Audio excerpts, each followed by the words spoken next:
older adults shouldn't be living on their own. Well, over the age of 65, only 5% of people aren't living at home in their own homes. That number does go up to about 35% of people over the age of 80. But, most people are living their lives in their own place. So kind of thinking that everybody lives in a home or should live in a home, whatever that is, isn't true.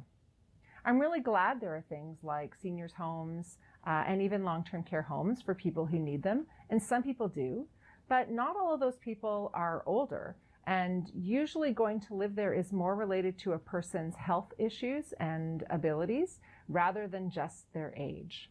So thinking that just because someone is 90, that they should be living somewhere else other than on their own, that's a myth.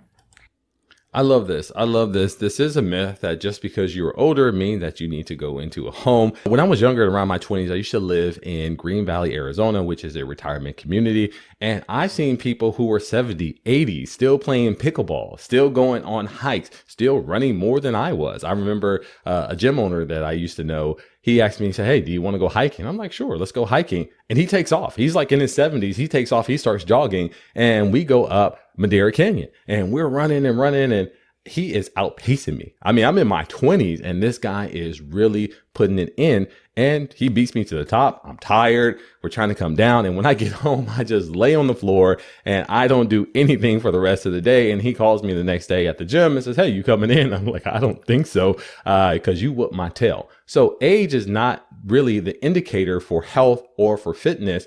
But we do have to understand that, as she said, for health benefits, if they are suffering maybe from dementia or maybe they're suffering from some type of medical issue that leads them to need more professional help, then yes, that may be a reason to go.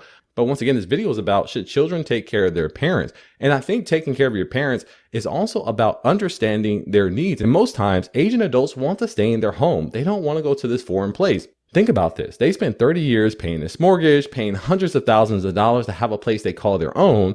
And then when it's finally paid off, it's time to retire and enjoy it. You want to kick them out and put them in a home so you can sell it and you can do the things that you want to do.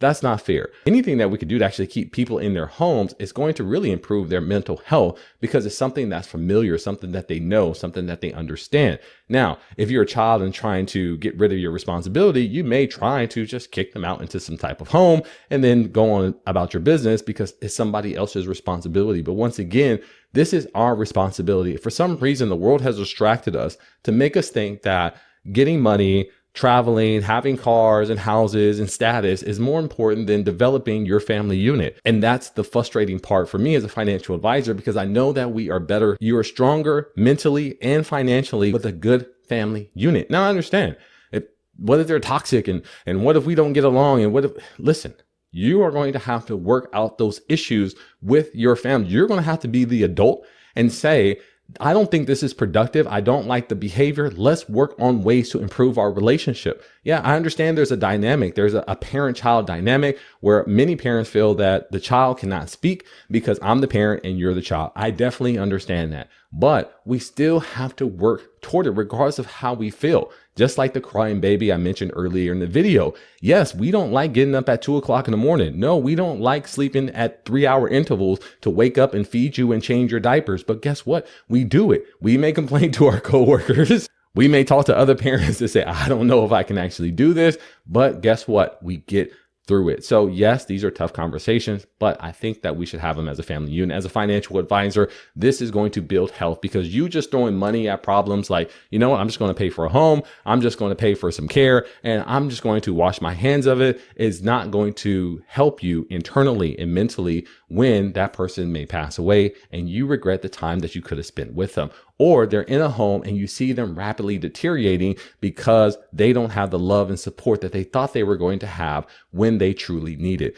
You know, it's one thing to leverage your parents and to have fun and to thank them for all the things that they've done. It's another thing to turn your back on them when they need your help. So what kind of person are you going to be? Now, this is not a conversation saying that you should love people who hate you. I'm not saying that as well. But what I am saying is that you need to understand your own personal perspective.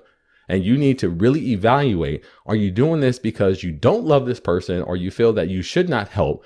Or You're trying to cope and try to give yourself a reason why you don't want to sacrifice your youth to help somebody who has helped you in childhood. That's it for me. But listen, I want to hear from you. What's your perspective? I could be 100% wrong. I am 100% okay with being wrong. You could say, Mr. Ridgeway, I think your perspective is horrible. I take care of my elderly parent, or my parent was abusive. And you can give all these extremes that you want to, but put them in the comments so we can actually hear it and see what was that outcome. How did you feel? Not necessarily when it happened, but afterwards. Did you regret being just as mean as them, or did you choose to show kindness and love in spite of the hate that you may have received when you were younger? And if you're an older parent, do you even want your children to take care of you? Maybe you don't want to be taken care of. You said, listen, I've taken care of myself for 40, 50, 60 years. I can take care of myself. That's why I save for retirement. So my kids don't have that burden and they have a chance to live the life that they want to live. Let me know in the comments and we'll talk about it there. Well, that's it for me. My name is AB Ridgeway, and this has been another Ridgeway Report.